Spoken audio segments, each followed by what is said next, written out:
So Shane, I want to ask you a more personal question, okay? Because Simple Way and Red Letter Christians is a movement that is very countercultural.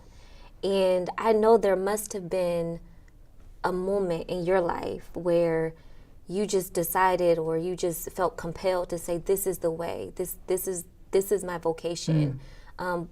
Can you explain what that moment of grace looked like? What happened? What realization did you come to, and how did you move into that vocational trajectory?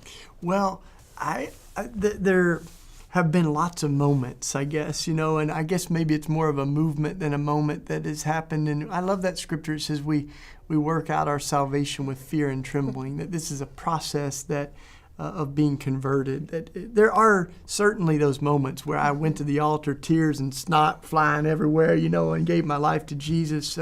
But that conversion has happened over and over, where I've realized, like for instance, definitely a monumental time for me was when I was in college, and a group of homeless moms and kids had moved into an abandoned church building. And this is an old abandoned cathedral on the north side of Philly, and they started living there.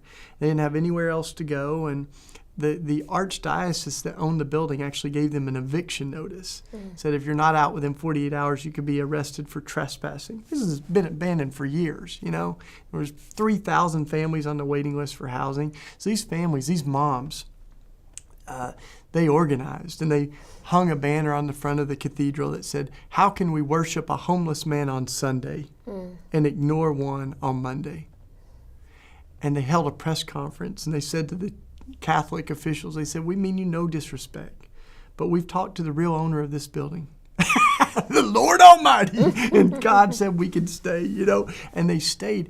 And I saw these families share. I mean, we had worship services in there. We had communion that was like donated bagels and apple cider, and that was our communion because it was what we had, but it felt sacramental. It felt holy, And that was in there that I really feel like I had another baptism, into justice, and then connecting my faith to a broken world.